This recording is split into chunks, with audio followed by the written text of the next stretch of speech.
What's up, guys? Thanks so much for clicking on the video. My name is Leah, and let's recap and review Real Housewives of Orange County. This is season 18, episode 4. So let's get into it. So y'all know sometimes before we get into it, we get a little spicy, just a little bit. And I just have two topics to talk to you about today. So Heather being on Watch What Happens Live, there was actually two clips that I saw that I found interesting that I want to talk to you about. And then Tamra posting her receipts that she did reach out to Vicky and Shannon about leaving Trace Amigas. So first up, let's talk about Heather. So Heather was on Watch What Happens Live, and there were several clips that I saw that I found interesting. So the first clip I want to play for you guys is Andy asking a viewer question about Heather going to Beverly Hills. So Real Housewives of Beverly Hills. So let me play that. Living in Beverly Hills, would you consider joining the Housewives of Beverly Hills? Oh, I love living in Beverly Hills. I was just telling you, I'm taking a class at the Groundlings. I'm having like a cool kind of renaissance. I'm seeing all my old friends again more. It's really, really fantastic. And the second half of that question, I think I would have to ask you. It would be a conversation. Yeah. So here's my thing.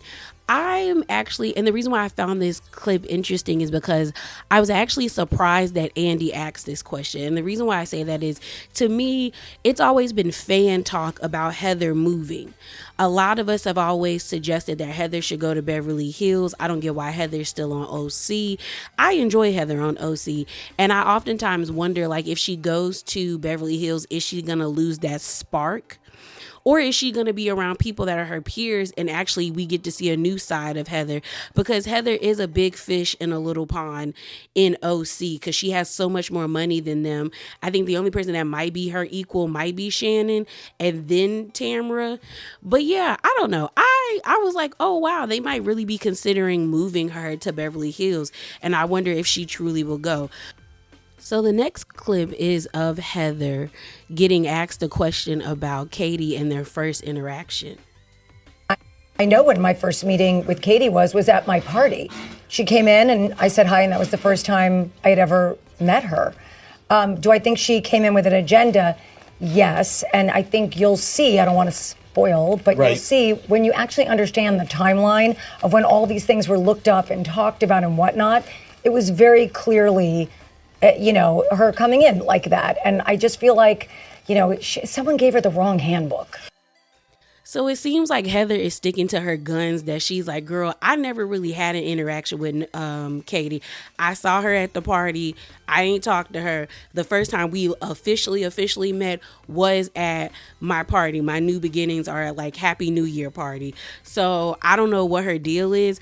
But if we're going to see like a timeline of when Katie looked up all this information, I'm definitely interested because I do want to know, like, was it that deep to you that all of this has happened? Like, and we'll talk about it more in the review, but it's just kind of like, I feel like Katie doing a lot. Katie doing a lot. So the last thing we're going to talk about is Tamra. So, in this episode, Vicky and Shannon pretty much said that Tamra didn't even reach out to them or tell them that she no longer wanted to be a part of Trace Amigas. And it really made them angry because they're like, this is a business. Like, you could have did more. Well, Tamra took to her Twitter to say this. She says, Dumb and Dumber didn't ask me to do another Trace Amigas show. The agent did. And I responded to him.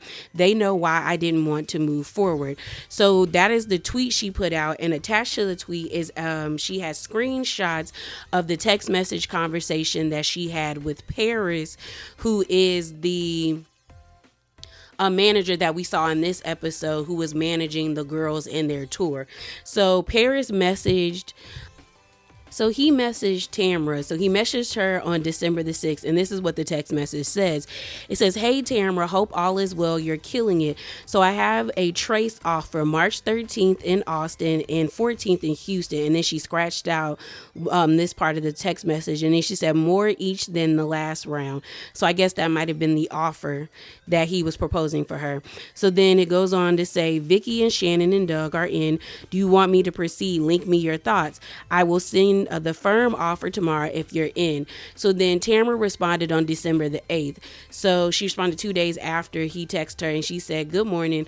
Thank you for the offer. However, I no longer want to do business with Shannon or Vicky. Shannon's drinking problem is too much for me to handle anymore. They both continue to talk negatively about me to others and feed their disgusting friend blank," and she scratched that person's name out too, "information about my life that she repeats on her podcast. That's not the kind of people / friends I want to continue to do business with." So here's the thing. I don't fault Tamra for backing out of working with Shannon and Vicky, especially when Trace Amigas is centered around three friends getting white girl wasted and doing obnoxious and crazy things. My only thing is the way that Tamra is handling this makes her the bad guy. Like, you're being nasty, you're being disrespectful, and if you truly cared about your friend's sobriety or their health, i.e. Shannon, you would move in a different way. That's all I'm saying. And it wouldn't have hurt you to have a sit down with them and tell them face to face why you don't want to work with them anymore. Why did the agent need to contact you? All right, y'all. So the episode opens up and we're at Terry and Heather's penthouse. We actually see them in the kitchen looking off into the mountains in Beverly Hills, trying to figure out where their house is at. And they can see their house, but their house, I guess, is near where Drake's house is in LA. And so while their house is being renovated, they have been staying at the penthouse, and Heather loves staying there. She was like, "Girl, I do everything here." And now that we're about to leave, like, I don't know what I'm going to do, because they ended up finding out that I guess the landlord of this apartment wants to start renting it out, or maybe they're going to rent it out. I was kind of confused about what they were talking about, to be honest. I was half listening. So then we see them go out on their balcony, Heather looking good in her little coat. And pretty much they need more room, because the penthouse is only 2 bedrooms, I think 2 baths, and they have like a office space and all of that stuff, but they have 2 kids who are teenagers, so they need more room. So they're out on the balcony just talking about their life and how grateful they are that Terry is still here. I totally forgot about Terry having a stroke last season and acting like nothing happened, and them having to tell him like, "No, bro, you had a stroke." So, Heather just talks about how, like, I was on go mode, and then I took one day where I just felt everything. I allowed myself to freak out, scream, cry, and then eventually I was able to just walk away from where I was on the beach, because I guess she was taking a walk on the beach when all of this happened, that she was able just to feel happy because he's still here. And so they both were hugging on each other, and he was just like, "What if I wasn't here? Your next man would be," and then Heather's like, "Taller." And they both laughed about it. I really do enjoy Terry and Heather's relationship. I know a lot of people speculated whether or not they have if their relationship is really real. I've seen people say that they don't think that they really love each other or like each other, but I think they genuinely do. I think they have an understanding of who each person is, and they communicate with one another, because I think that's the most important part about a relationship is communication, because to me, communication leads to more understanding as well as more trust in a relationship. And it does seem like Terry and Heather really, they love each other. They love the wealth and the life that they created. So we then move over to Tamra. So Tamra got everybody together except Shannon and Heather. I think Heather wasn't able to come, and we know Tamra and Shannon ain't cool right about now. So we see everybody pile into the party bus. The last person to be picked up is Katie. And when I tell you, Emily is so cringy, because Emily and Gina had to pee. And Gina was like, "Well, I'm going to go into Katie's house and take a pee." And she ends up getting introduced to Matt, Katie's husband, and her youngest son. And so Emily's like, "Well, I don't want to do all of that, because I don't want to talk to her husband or her kids. I want to get to the club. I don't want to do all them introductions." So she decides to pee in this lady's bushes in front of her house like a dog. And that pissed me off, because Emily does such cringe-worthy stuff, and then she wonders why she still feels like the fat girl or the butt of the joke, because you make yourself that. What in your mind? And I told y'all, Emily has frat bro humor, but the frat bros I know ain't pissing in bushes unless they're 3 sheets to the wind. The dudes that I have partied with and hung out with that were in fraternities, they were not pissing in bushes, or anything like that, unless they were drunk out their minds. If they had a bathroom available, they were going to pee in the bathroom. Hell, they might even pee in the tub if everyone got to pee at the same time, or the bathroom sink. But they're not peeing in front of somebody's house like when they're sober. Like, I don't get what was the reason for Emily to do that. And Tamara is like egging her on, because it looks like now Tamara and Emily are linked up. So they get to this dive bar. Emily wants to have a Coyote Ugly moment where they dance on top of the bar. So she keeps asking the bartender, when can they do it? And the bartender says, well, let me know when you ready and we got you. So they end up sitting down. Emily takes a dig at Heather about her espresso martinis, where she spat it out because of the congealed like a 2024 topper that was on top of the espresso martini.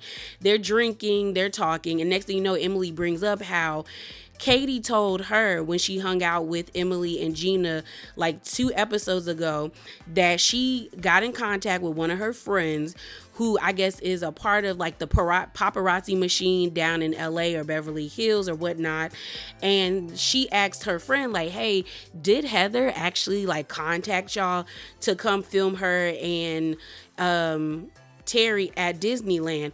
And she said the person messaged her back saying yes. So you got Gina sitting at the table like, girl, why did you bring this up? Like, I told you not to bring this up. Gina even brings up how she didn't even tell Emily that Katie sent her the text message or the screenshot message of the person saying yes, that Heather did reach out to them and they went to where she was at Disneyland. And so you got Emily and Tamara ecstatic because they're like, see, we knew she was lying about this. We knew she had called them people. Like, it was such an awkward photo. We knew. So then Tamara asked Katie, well, like, do you have proof of this? And she was like, well, yeah, I do. Like, I took a screenshot of the text message. And you just see Gina being like, this is not that serious. Like, we should not be talking about this. Like, this is going to piss Heather off. And so Katie is just kind of like, I don't get the point in lying. Like, you got caught. You might as well tell the truth.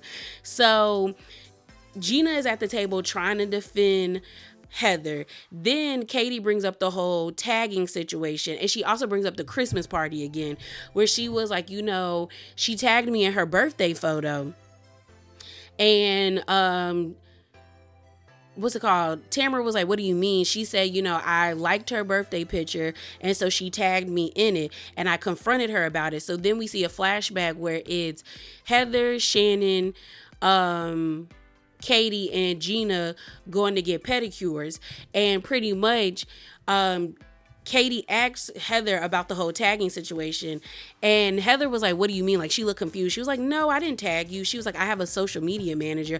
I think she tagged you. And then she even says, your last name and Givenchy is similar. But then Tamara, I have to give a point to Tamara. She said, in order to tag somebody that you're not friends with, you have to type out their full entire name. And I was like, yeah, because then Heather pretty much admits, she was like, oh, well, let me untag you and follow you right now because we're not following each other. So it is kind of weird that she tagged you in, like that Katie was tagged in the birthday picture. But I don't think it's that deep for Katie to be holding on to this. I just don't think it's that deep. So next thing you know, Emily gets up from the table and she goes to the bartender and she's like, hey, can we have our Coyote Ugly moment? And the bartender's like, yeah, I got you. So next thing you know, you see Jen, Emily, and Tamara get on the bar, and they was having fun, but then to me, they went off the deep end when they started spraying like the soda and stuff on them, because I'm like, now you about to be sticky. And then they started complaining about being sticky. But you can kind of tell that Emily and Tamara are getting really close. Emily picked her up. Emily's like, do you love me? How much do you love me? And Tamara's like, I love you so much, just don't drop me. So then everyone's just kind of like, Emily and Gina are sitting at the table just looking like, oh my God, y'all doing a lot, because they're spraying stuff all over each other. They're spraying like the staff workers. I was like, they're going to have to clean that up. So while they're on the bar, So then we have Gina basically telling Katie, girl, why would you tell them? I told you not to tell them. And Katie being like, yeah, I know. I shouldn't have told them. But like, it is what it is now. So they're on the bar turning up. And then when they finally get down, we end up seeing Emily and Gina talk. And Gina says she feels bad because she's like, now everybody knows all about this except for Heather. And once Heather finds out, she's going to be pissed. And then Emily was just like, you know what? Katie better buckle up and strap up because she gonna need all she can get once Heather lays into her. So we flip to another scene. It's the next day, and we end up seeing Vicky going over to Shannon's house. Mind you, Vicky has a staph infection. And the doctor told her to stay home, but she's deciding to go to someone else's house. Staph infections are contagious. You're not a real friend, Vicky, because ain't no way you showing up to my house like that. So then Vicky starts talking about her situation with Trace Amigas with Shannon. And Vicky pretty much says, like, girl, she really did us dirty. And Shannon's like, well, you know, I tried to talk to Tamra, but she told me she didn't want to talk to me. And Vicky's like, okay, if she don't want to talk to you, then we don't have to talk to her. So Vicky's whole thing is like, Tamra really did us dirty. Like, we had an LLC, we bought merchandise, like we had everything in the bag, we had contracts, and to just pull out like this without giving us like talking to us about it is messed up. So I think that's why Tamra went on her social media and was like, no, I talked to Paris, who is the tour manager. But like I said in the spicy corner, you don't have to be a part of something, but if you guys have been friends for that long, I do think they deserve to sit down of you backing out, not them finding out from the tour manager that you no longer wanted to be included. So we find out that Trace Amigas was more of like a variety show where they would get drunk, do skits, just have all around a good time. Next thing you know, they get a phone call or a FaceTime video from Paris, who is their tour manager now. And they basically asked Paris, like, so what's going on? Like, how bad is everything? Like, what's the fallout from Tamra not being a part of it? And he was like, financially, we're losing some things, and mentally we've lost some things, you know, but I think we could get back on track. So then that's when Vicky is like, you know, a duo is better than a true, is it a trio? Yeah, a duo is better than a trio, because she brings up like Laverne and Shirley, Thelma and Louise, all of that stuff. And I was just kind of like, okay, I can kind of see what y'all are thinking about. Also, Shannon has a strong fan base, so that could truly help them out, like, you know, with what's going on. So pretty much they start singing the theme song, but they end up saying Trace Amigas instead of Dos Amigas. And the tour manager, Paris face, is like, Lord, we got a lot of work to do. So they get off the FaceTime call with him, and then Shannon is like, girl, I gotta tell you something. And Vicky's like, what? And pretty much Shannon ends up saying that she got a letter in the mail from a lawyer or somebody's law firm saying that John is about to sue her for $75,000. And Vicky's like, what? What you mean $75,000? Like, you paid for everything. You were paying to upgrade y'all flights for the trips y'all went on. You were buying him boat equipment. Like, you were helping him finance this and that. Like, how dare he tries to sue you for $75,000? Like, he's a joke. Like, who is he? So Shannon starts to get emotional because she's just kind of like, he knows I'm like taking, like, most of my money goes to taking care of my daughters. Like, they're all in college right now. Like, why would he do this to me? So then Vicky says in her confessional, like, she ain't never liked John, but she also understands where Shannon was at because of her situation with Brooks. And then they do one of my favorite gifts of Housewives history, like, period, where Tamara's like, it's my opinion. Like, you can feel the energy off that gift when people repost it. But it was during that reunion where Tamara basically was saying how she don't like Brooks. She doesn't think Brooks is a good person for Vicky and she shouldn't be around him. And so Vicky ends up saying, like, sometimes you just have to go through something in order to realize that everybody was right. And she was like, constantly telling somebody how bad their boyfriend is only drives that person closer to the person you want them to be away from. And I was like, you do have a point. But I also still think like you should be telling your friends too if you see walking red flags. Like if I see somebody, one of my friends with somebody, and I don't really like him, and I feel like it's like important for me to tell them that, then I will tell them. Now it's up to them to move accordingly. Like I'm not gonna force you to break up with somebody, but if I see something sketchy or sus, I'm gonna tell my friend, and you're gonna have to figure it out. So Vicky basically tells Shannon, don't worry about that loser. Like, he not gonna get no money out of you. Like, he doesn't have a case. So the next scene we have is of Jen and Ryan. They're packing up to go to some concert in Las Vegas. She's trying to do her own makeup. Mind you, she's trying to put on lashes. And when I tell you I suck at putting on lashes. I've tried and it never looks right. It never looks right. I feel like there must be an easier way to put on lashes, bro. But she looked crazy because she turns around and asks Ryan, like, how does this look? And he like, oh God, girl, no. So while they're packing up, she ends up talking about how the girls have been kind of coming at her, mainly Emily. Like Emily's kind of been nasty towards her. And she was like, I don't know if I should take pictures of us down in Las Vegas because they're probably going to have something negative to say.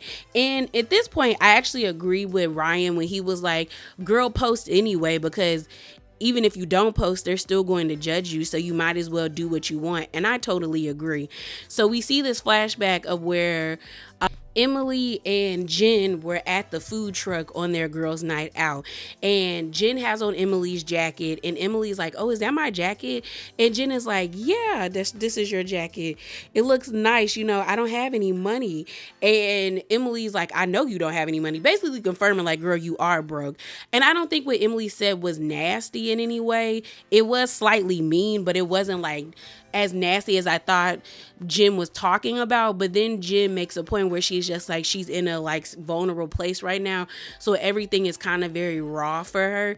So I understood her position. Like, girl, I'm broke. Like, you could have found something else to joke with me about. And she also talks about how Ryan pays for everything. Like, and then in her confessional, she was like, it's not my fault, pretty much, that, I have somebody that's willing to take care of me, i.e. Ryan, that like, I still want to enjoy my life, even though I am broke. I would just wish my friends wouldn't judge me in such a harsh way. And I understand where she's coming from. But I also look at Jen and I'm like, you are making very bad decisions. And it's like some of the decisions Jen is making are like common sense issues. Like we end up finding out not only was she backed up in paying her rent for her house, she's also backed up with rent for her yoga studio. So she ends up getting slapped with a $133,000 lawsuit for unpaid rent for her yoga studio. We find out the reason why she got backed up is because she had a spoken agreement with the previous landlord, and now that the building has switched to a different landlord, they are now going off of the contract that was in writing. And I'm like, Jen, why didn't you get that in writing that y'all weren't going to be penalized for the rent that was happening during the pandemic time? So now supposedly her and her partner have worked out a payment plan with the yoga, like with now the new landlord of the yoga studio, and they're catching up on payments. And I'm like, yeah, girl, your life is in too much chaos that I'm just kind of like, these are type of decisions that I'm like, you're stressing me out, and this isn't even my life. I've never believed in spoken agreements. Like, I've always been taught, get that in writing, put that down, date it, have the person sign it to make sure they know that it's official and it's official. So don't try to try me. I had to play them games with financial aid. So I do not believe in no spoken agreement. Put it in paper, because you can prove paper more than you can prove a spoken agreement. So we then get this scene of Katie and her husband, Matt, going out to dinner.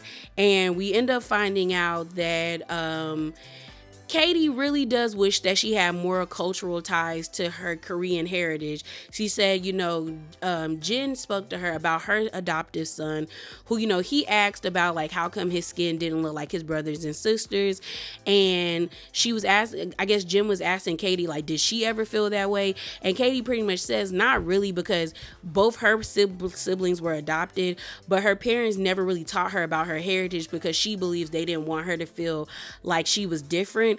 But I'm like, when you're adopting children of a different race, in a different ethnicity or a different nationality, it is on you to take the time to actually educate yourself so you can educate them. Because at the end of the day, they are going to grow up and realize that they're different. Like Dominic, I think that is Jen's son's name. He realizes, I don't look like my brothers and sisters. I'm adopted. So in order to probably instill confidence in him, it would be the best thing for Jen to start teaching him about his Hispanic or Latin heritage, just like it would have been best for Katie to learn that stuff as well. We also get a backstory about how Katie and Matt met, how she was head over heels for him when she first met him. They were supposed to go on this date. He ended up not showing up because he fell asleep because he had to be up at 3 a.m. But then he ended up winning her over because I think she was currently getting a divorce and she had 3 kids. And he told her, girl, I'll wait for you. Once you get that divorce over with, come holla at me. And that is where they were at. And that's how they came to be. So the next 2 scenes we have is of Katie going to Gina's house and Emily going to Tamara's house. So Katie and Gina. So Gina has Katie over to her place. They, they talk about the whole Travis thing. Gina says it feels like her and Travis actually broke up, even though he's only like up the street in a new place, but it's definitely something she has to get used to. We then see that Katie brought over like her friends, clothing line, and the clothes actually look cute and made with good quality. So Gina was like, oh, I'll wear them to the golfing event. So we find out that Katie is inviting everybody to a golfing event where her husband and his friends teach the ladies how to golf. So basically the outfits that Katie brought were like golf, like country club inspired. So Gina's like, okay, cool, that's great. So while Katie's at her house, Gina basically tells Katie, girl, I don't know why you brought up that whole situation about Heather and this paparazzi. Like, I told you not to bring it up because it's going to piss Heather off. And I know you have some things with Heather, but I think it would have been better had you spoke to Heather first instead of telling everybody else around her about these photos. Because when it comes time to actually have a conversation, girl, things may go left. Things may go left. And she was like, I think you need to tell her, because if you don't tell her, I'ma tell her.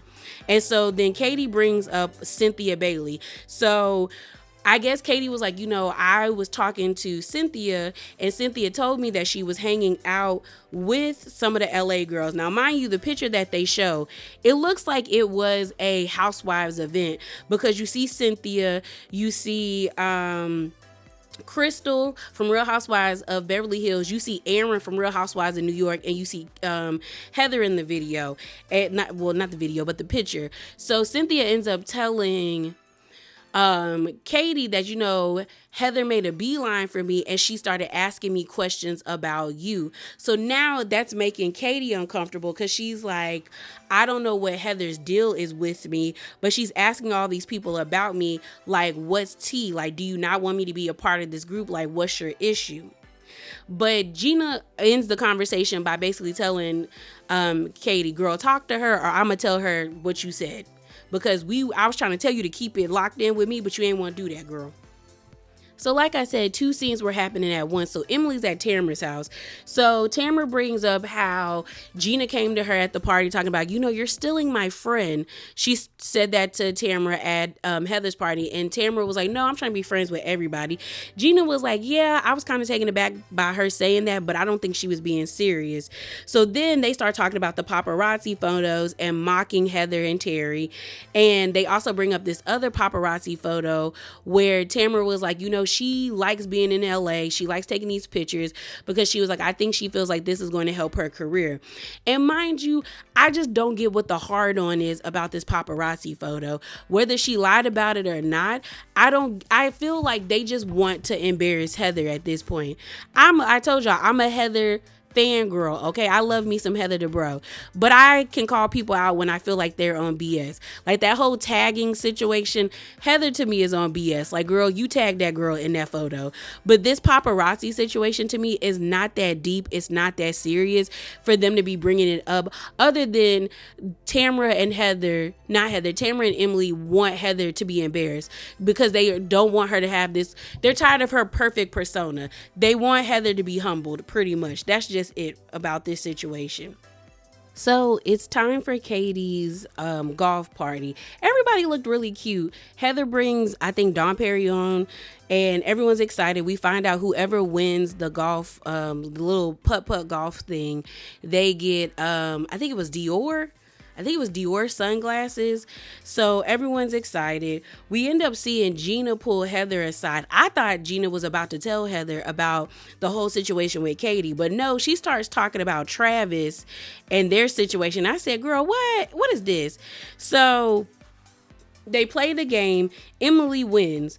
And, Jen is kind of irritated that Emily's winning because she was just like, on a regular day, if me and Emily didn't have issues, I'd be happy for her. But since she's been mean to me, I hate the fact that she keeps winning at everything. So then Katie ends up showing Heather that she got hot dogs because we know Heather really likes hot dogs. Honestly, she would have did better if she got pigs in the blanket. If it were me. So Katie ends up saying, like, I did this because I want to prove to her I'm not a threat. And I'm just like, Katie, you think very highly of yourself. Because don't get me wrong, everybody should think highly of themselves. But I feel like Katie is doing the utmost. Like, it's not that deep that this lady didn't acknowledge you at a party, that you were tagged in a picture that you liked. Like, she probably already knew you were about to be a part of the cast, girl. Is it weird? Yeah. Does it sting when people don't acknowledge you? Yeah, because it's happened to me before, but it's never sent me to this length where I'm like internalizing it this much to where I need to prove to everyone that this person is a liar, and we're bringing something that happened last season that wasn't even that big of a topic really to this season and making it our storyline. So we end up seeing Tamra and Emily have a conversation, and Tamra's like, I'm going to tell Heather. And Emily's like, girl, how you going to do it? So she's like, I'm just going to tell her because I think it's kind of messed up that we all know about this and she don't know. So Tamra is talking to Emily. Heather walks over to where they are at, where the other rest of the ladies stay where the food is. And so Heather's like, girl, what y'all talking about? And Tamra's like, well, girl, Katie said that you lied about the paparazzi and she got proof. And Heather's like, girl, are you serious? And Tamara's like, yeah. And Emily's like, yeah. So then we see Katie having a conversation with the other ladies where she tells them about like the Christmas party situation again. She talks about how like Heather's been asking people about her. Shannon is like, oh, she did that to me too. And then Gina was like, this is dumb. You probably just need to go talk to her right now. So Katie goes over there to talk to Heather, and everybody leaves and goes and stands off to the side where the food is again. So then Heather's like, girl, what's up with you? Because I'm hearing that you going around talking bad about me, saying that I lied about these paparazzi photos. And then Katie's like, well, I knew I was coming into this group, and I was just kind of surprised that you lied about it because I contacted a friend that told me about it. And Heather's like, are you serious? And Katie's like, yeah. So they end up showing the screenshot, and it basically says, settle this for, Katie asks her friend, settle this for me. Did Heather Dubrow call the Paps to come take pictures of her and her husband in public? And the person says yes, but we don't get any information about who this person is. And Heather's like, you can make that up. Like, people have apps where you can fake text messages, which is true. You can do that. So then Katie brings up about the Christmas party where she was like, I found out that you found out about me from Gina and you went looking through my my Instagram. And Heather's like, yeah, I went through your Instagram, but I wasn't searching through it. And you think just because I looked at your Instagram that I would know who you were at a Christmas party? Girl, what are you talking about? And honestly, what irritates me is, why are we acting like we don't all do that? Like whenever I'm going out with people that I don't know and I'm like being invited to something from a different friend, I will go look up the people I'm about to go hang out with. I feel like that's a normal thing to do. To go search somebody's social media to get a feel of how they are, who they're going to be, and how you'll interact with them. So I don't feel like that's that big of a deal coming from Katie. So then Heather says, girl, I swear on my children, I didn't call the paparazzi. So then Katie's like, so you're saying that this person is lying? And Heather's like, I don't know who you are talking to. I'm not lying about this. But like, girl, it's like, why are you doing this? So then everybody comes around the table. And so Heather is like, girl, when you're new to a friend group, you should get to know somebody, not be trying to like tear their character down and get to know them. So then Katie is like, Heather, I just need to know, do you have an issue with me? And then Heather's like, Katie, I don't even know who you are. Like, what are you talking about? So then Heather says in her confessional, Katie is doing what she's accusing me of doing. You looking up stuff on me. I haven't looked anything up on you other than went on Instagram to see who you are and ask people about you. Girl, you're the one digging, because why are you going this far to figure out if I call the paparazzi or not?